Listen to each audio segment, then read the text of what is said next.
Well, hello, everybody. Welcome back. Thank you so much for tuning in. Hello to our Thank you. friends. And hi, oh, by the way, I'm Paul, and this is Kate. I'm Kate Taddick. Hello. Hey, hello. And we are so glad to be here. Thank you for people tuning in on Facebook and YouTube and Rogers TV. So you can catch us on all three mediums there. If you are watching us, if your preferred media is YouTube, please subscribe and hit that little bell. And every time we put out a video, you'll get a notification on that. And yeah, and then share if you like what you see with the content on our show. And our show, of course, is called Snapshots and Stories. And we're all about talking about photographers and what us photographers do. So Kate, we had a little chat that went a little longer than what we thought it would, hmm and it was about you replacing your camera. We talked a lot about some things in there, but there were a lot of things that we didn't talk about. So I'm going to let you just kind of describe kind of where we are with it at this stage and what other things that we need to chat about. Oh, sure. Yeah, so we talked about some noise and some different face tracking items and just kind of general some technology that we've become accustomed to that some of the mirrored cameras, DSLR cameras have. Don't have and the mirrorless have. I think some things that we could talk a little more about would be, if you're on a budget, some options there. What would be a good lens to have if you could only buy one lens, what lens could that be? Maybe a website. I think we did talk about one website, but there's another site that has refurbished options that you can get with a warranty. Yeah. Maybe some local technicians that could help repair if you have an issue moving forward. And we have lots to talk about. So I'm not.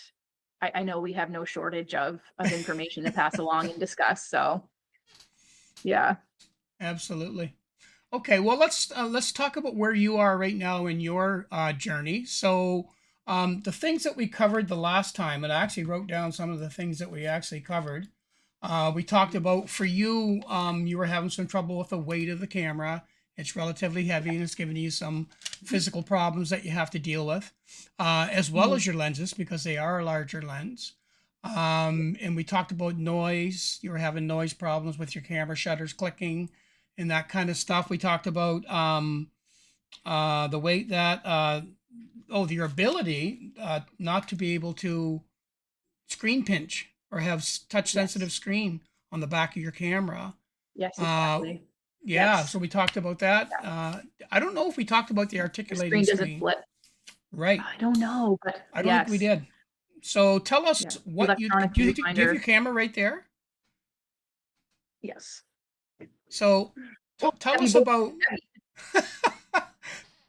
tell us about your the screen on the back and what your issues are with your screen. Yeah, sure. So my screen is completely flat. And I know some DSLRs do have this. A lot of the newer ones do even. I can't flip it down.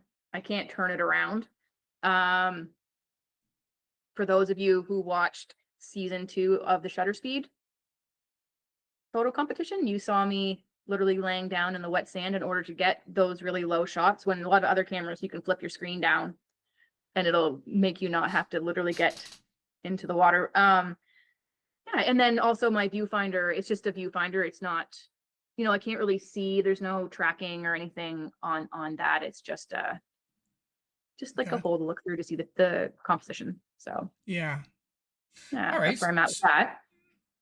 So let's talk a little bit about that screen that you're talking about. So yours, it's just basically, I'll just try to get this one in that same kind of mode.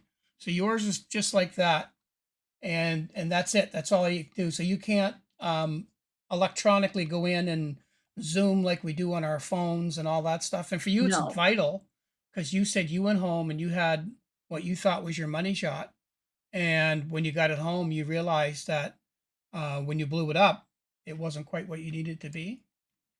Yeah, it can, I mean, there is a zoom option, but it's very clunky. Like I have to hit zoom and then hit a roll button and then maneuver where I want to look. So like, yeah, it can be done. Just It's not like Yeah. a quick, like, "Oh, good." Yeah. So, And most cameras today have that. So I guess even though yeah. your camera is an extremely high quality camera, it's just a Yeah. little antiquated in terms of its features. Exactly, and it's just something, we're accustomed to having it on our phones even, so Yeah.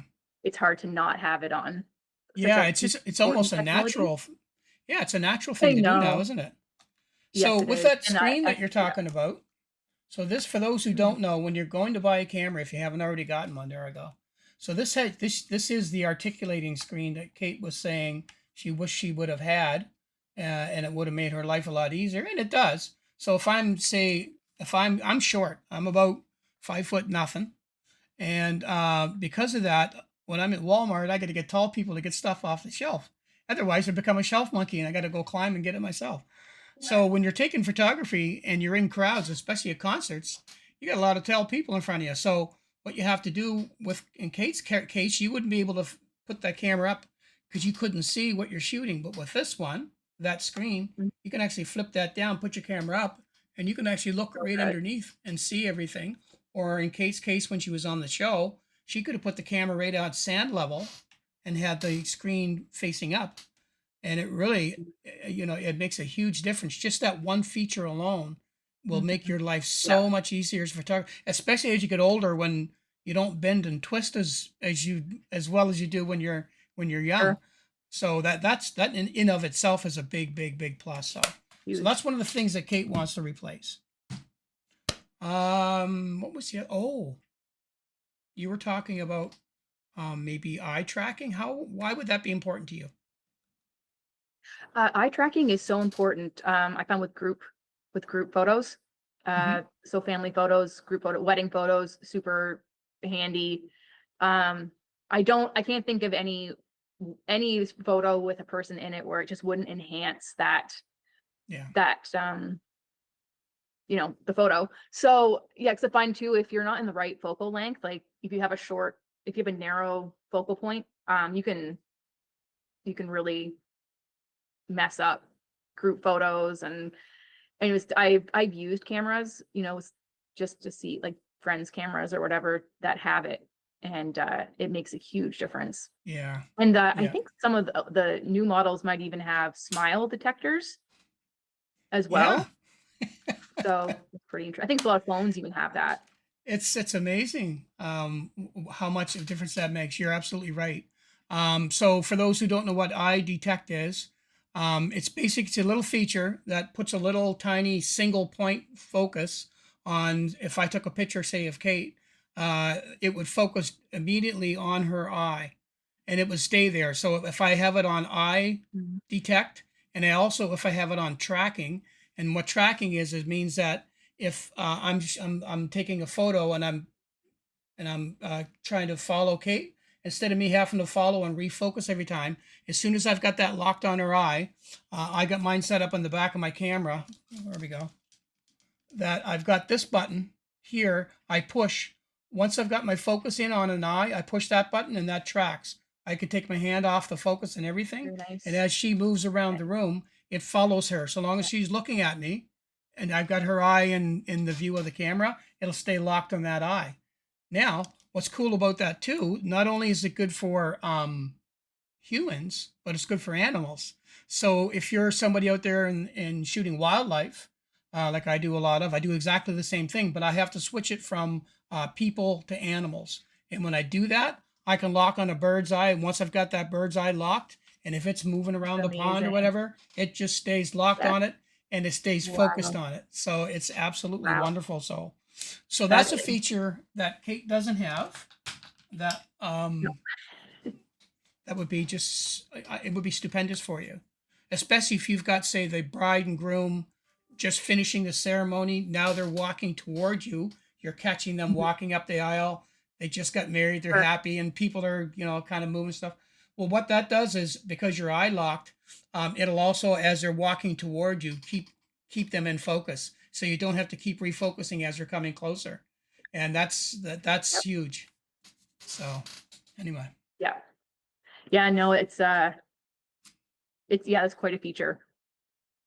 Yeah. it's too bad you couldn't upgrade cameras like you can like a computer. Like, oh, I'm gonna get this upgrade just installed onto my camera. Maybe someday. Um, not this day. But Yeah. yeah, I didn't know it had animal tracking as well. That's a very interesting, Oh my very gosh, it's got animal oh, tracking, people tracking, cars. I'd have to go through the list to see what mine has. And mine's an R6. I don't have the R6 Mark II that you're looking at. That would have sure, more on it. even And more. Yeah. anyway, but yeah, it's amazing. So if you're into motorsports, you can lock on the vehicle, that kind of thing. Wow. So yeah, that detection is one of the biggest breakthroughs in camera technology, for sure. Yeah. Wouldn't you love to go back into like the 60s or 50s to the photographers there and bring them a camera and just say, give this a try, or even just try to explain to them what our cameras now do? Yeah, yeah. I think their brains would melt. It'd be like it'd be like showing them a computer in the '60s because the computers didn't exist. Right. Here, try this. Right. Well, let me just take mine out of my pocket and give it to you to try. Oh, can you imagine? Yeah. It's funny, back in the day when we were growing up, everybody watched Star Trek as a kid, and that was in the '60s, right? And then they had these communicators. They would flip them Mhm. out, and they would I can talk to hear the the sound. spaceship. Yeah, Yeah. and they would Yeah. talk to the spaceship. They would walk from one compartment to the next in the spaceship. The door would automatically open. Right. So all of these technologies are now basically part of our lives. We don't even think about it. The only thing we haven't adopted from those days was the ability to beam somewhere, and they're working on that. Yeah. Yeah. Well, I Yeah. think it was quite the thing. I think the Star Trek creators were way ahead of their time with their technology, weren't they? Yeah. Oh yeah, Yeah. far ahead. Yeah, My it's brother and I were amazing. raised on the Captain Kirk Star Trek, and went to Toronto. We were visiting my dad in Toronto, and there was a Star Trek convention there, and we couldn't wait to go. We were just little kids, and we were going to see like the control deck. We thought it was real. Like in our little kids' mind, we thought it was real, and I actually thought that we were going to go and feel what it was like to be beamed up somewhere. Oh wow. Couldn't. So disappointed that it wasn't real. I was going to say that was probably a big Yeah, letdown for you. But what a yeah, it trip was as a a great day. kid. Wow. Yeah, That'd be yeah, fantastic. yeah, Um, okay, so those are some of the other camera issues that we've talked about. Um, yeah. the frame rate, you said that wasn't important to you, how fast you can actually take photos, unless you're doing something like even in a wedding, because I've done a couple of second shooter things where people are doing crazy wild things and they're Mhm. actually running and jumping and all this kind of stuff. So the frames per Yeah, second on there, might be an advantage for you because I think yours is like 6 frames a second or something like that. yeah, and it's fine. And I have used it in situations where noise doesn't matter. But I just find like in situations where I want to be quiet, the exploding Yeah, shots on my camera is just not something I want. So I very rarely use the continuous shooting. But yeah, yeah, so yeah. But in the newer stuff, for those again who are considering something new, if that's also a part of yes, what you may want to do, that's just another thing to yeah, consider. So for sure. yeah, so they have gotten smaller and they've gotten a little thinner. Now I've got a couple of cameras here. This one here from Canon. This one is an old T3i. This is older than almost as old as Star Trek, but you can buy the T7i still today, and I think it's like $550, and it's what they consider now an entry level camera. But when this first came out, this was like quite groundbreaking, breaking because it had a lot of the features we've already talked about on it. Um, so you can, if you want to get into a new camera world, you don't have to spend a lot of money. You don't need to spend, the $3,000 to $5,000 on a semi-professional or professional camera body. You can get Hmm. something like this and still get absolutely wonderful Yeah. results, which leads us into the lenses in that same conversation that we just had. Mhm. So tell us a little bit about your lenses, or at least one of them that you like to use, and then we'll talk about some options that are available today.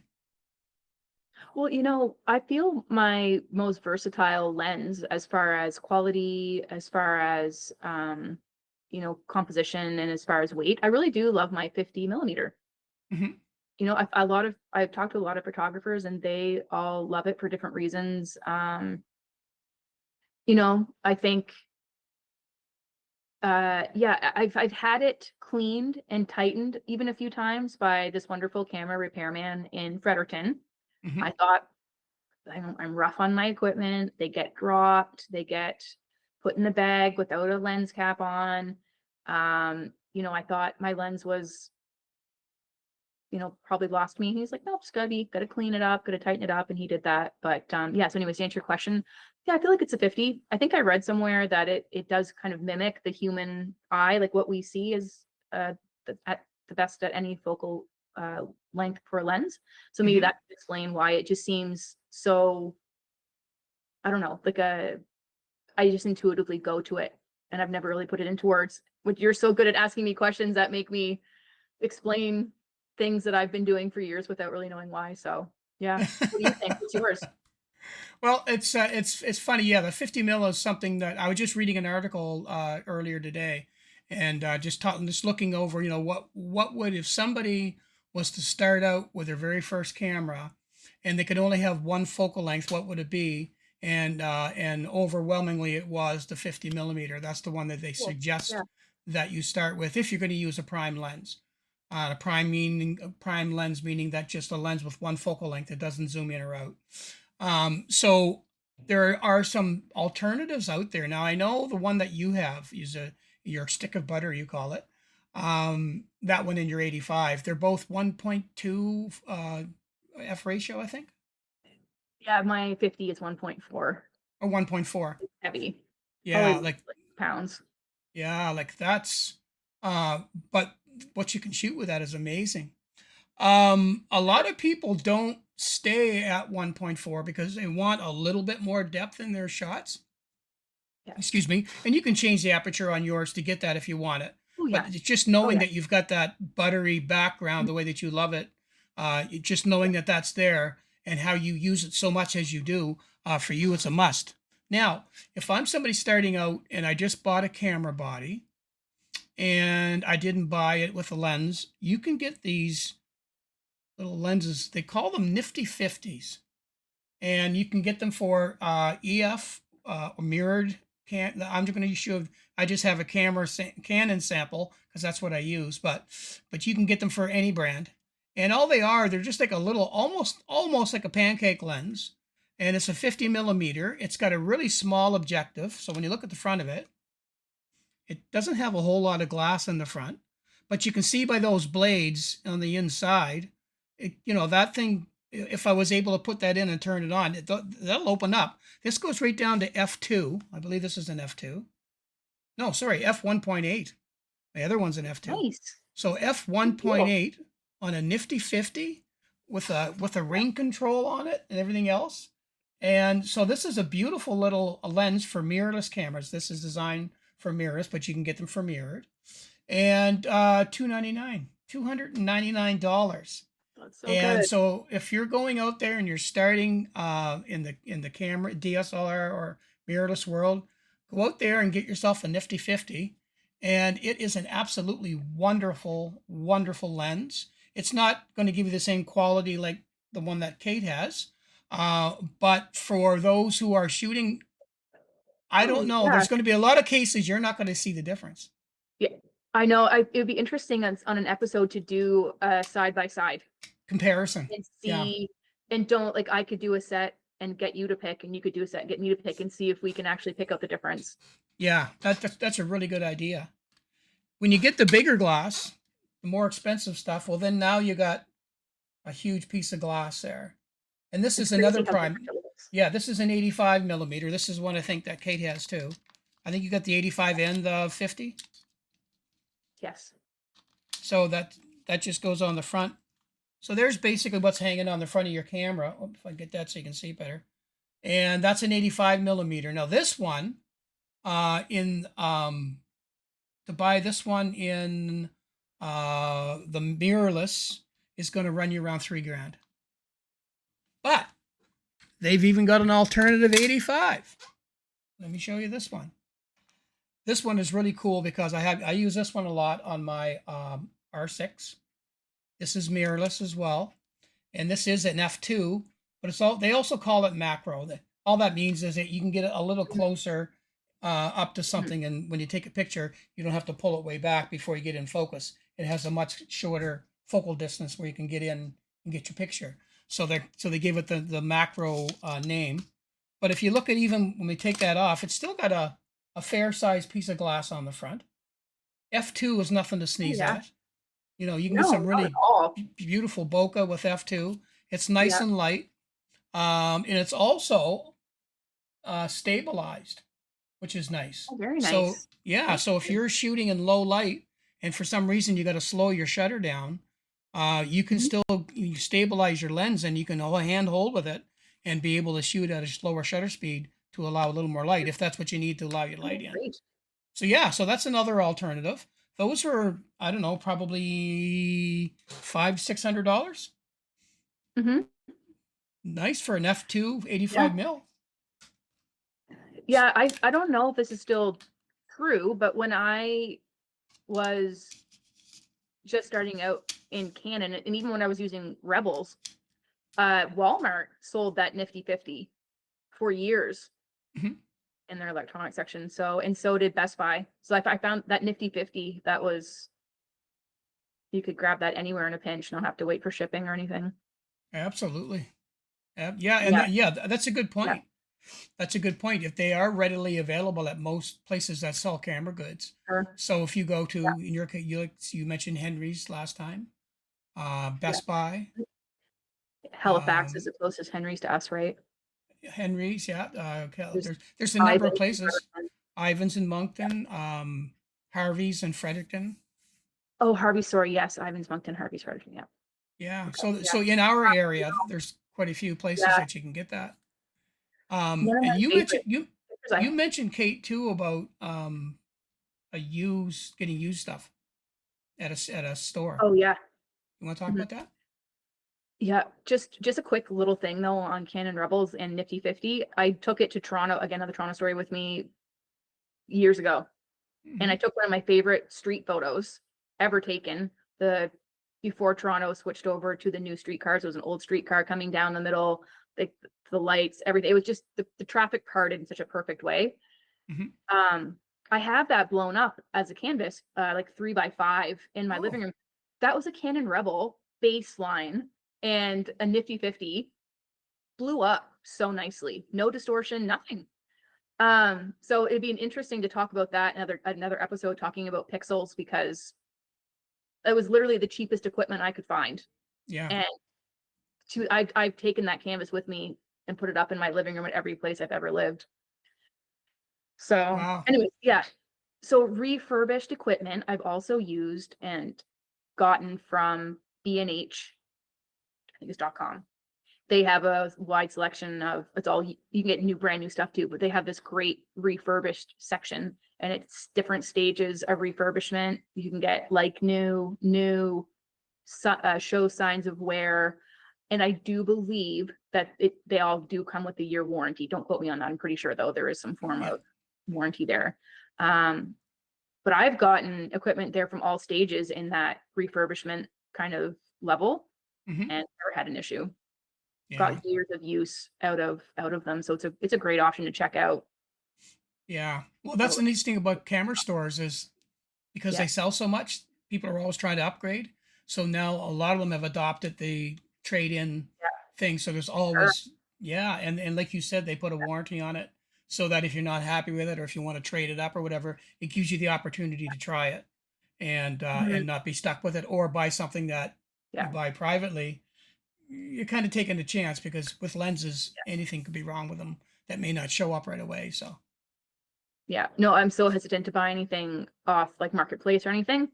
That being said, I did buy most of my entire system off Marketplace, but I knew the person selling it, and throughout the yeah, years, he's been so good if I've had any questions or anything like that. yeah, So yeah, yeah. Well, that's the nice yeah, thing. If you're case buying from a warm market, yeah, it makes a big deal, a big difference rather. yeah, yeah. Have you thought about, because we talked about glass and body, and I think you've kind of decided on the body first. Is that what you're Definitely. okay? Definitely. I think that's it. If folks already have lenses that you like, and maybe you definitely want to switch and you're going to stay within your, well, Canon world for me, maybe it's Nikon for you or Sony for you, Hmm. go with the body. Because the body especially in my case, has what I need, right? The body has the tracking, the body has the silence, the body has the lighter weight. Um, yeah, it just has those extra quality things that I want. And I know you mentioned the adapter ring for lenses. That Hmm. is what did we say? $60, $100? They're about one brand new. They're about 169. Oh, once. Okay, so I was thinking 160. Yeah. So I Yeah. mean, why would I switch my lenses when they're operating so well? I think I mentioned before, I take all of my things and get them regularly serviced by a camera repairman in Fredericton. Hmm. Uh, Everybody message us if you want to know the name of this guy. Yeah. He cleans everything, he tightens everything. My camera body last year, I got an error message of death doing a wedding, which was a really interesting take on why you should always have your backup camera with you. So I took it to him, and it was my shutter had failed, and he replaced it for a very reasonable price, much cheaper than having to buy a new camera or even having to ship it away and wait.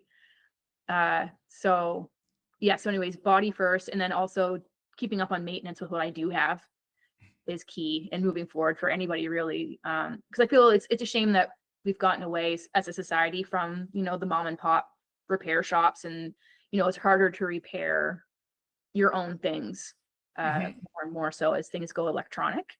Hmm. So that also was kind of a hesitation for me, like the thought of going completely electronic with my body. What are Hmm. your thoughts on that, Paul? I know I expressed concern of, oh, well, it's nice to have a mirror that can be cleaned or replaced. Just moving away from more parts feels like less control over Well, repair to me. I guess there's two minds with that. I'm on the mind that the less moving mechanical parts, the less chances for repair. And that's what I like about the mirrorless is you don't have that clunkiness of a physical thing that pops up every time you take a picture, Right. that kind of stuff. So that's nice. Not having that out of the way is nice for me. Makes it a lot easier. Well, not a lot easier, but it's a lot less that you have to clean on the inside. Because Mhm. if you have your mirror all kind of dirty, I think yours was almost orange or something you were saying. It was oxidized purple. So, yeah. So Oh, that's something you don't have to even worry about with the mirrorless because you don't have that mechanical thing, which is just another uh, to me, in my estimation, it's just another thing in the line of things that can go wrong. The less mechanical things you have, the better. The electronic things in most cameras today, and at least with my experience, has been it's they're getting more and more reliable every time. And so shutter counts are even not anything to worry about anymore. If you're using a mirrorless camera and you're going electronic shutter, well, you don't right, even have that mechanical thing to deal with. So there's a right, lot of right. pluses, I guess you could say, Yeah, and because you've got that ability to do that, then all of a sudden now you can shoot much faster frame rates because yeah. you'd have all that electronic limitations out of the way. So I guess that's kind of how I Sure. think about that one. That's all. No, But no, uh, but makes to sense. I each their feel own. Yeah. Well, I kind of feel like, different generations have weird hesitations when it comes to adopting new technology. Yeah. People didn't want to drive cars at one point, so here we No, are. that's it. That's it. Yeah. Well, anyway, believe it or not, we're at that time again. I- How Yeah, fast does that go? So, yeah. Every time. well, anyway, it's been a really interesting conversation, Kate, and I agree. I think we're going to expand on this a little bit more, and we'll just maybe bring it up in segments throughout the variety shows. We'll pick a topic on Absolutely. something like you said, a shootout, compare lenses, and do that kind of stuff. I think that'll be a lot of fun to do, and I think our viewers will probably like that. And of course, hopefully, Sure. get some good information from it. So when they are ready to buy something, they'll be ready to rock. So Yeah, anyway, so if you wanted to see other things on the show as normal, please just send your information or send information into us on what you'd like to see on our snapshots and stories at outlook.com. We'd love to get your mail. Tell us how we're doing. If you got a photo you want us to look at and chat it with, if maybe down the road you want to maybe even have a conversation with us on the show, send something in and we'll have a chat about that. And again, you can catch us on Facebook, YouTube, and Rogers. And other than that, I'm going to say so long for now. Thank you, Kate, for all of that stuff that you're going through and sharing that with us in our world, so we can help others along with what's going on with of you. course. And we'll see you on the next episode. So until then, sayonara for now. Bye, everyone.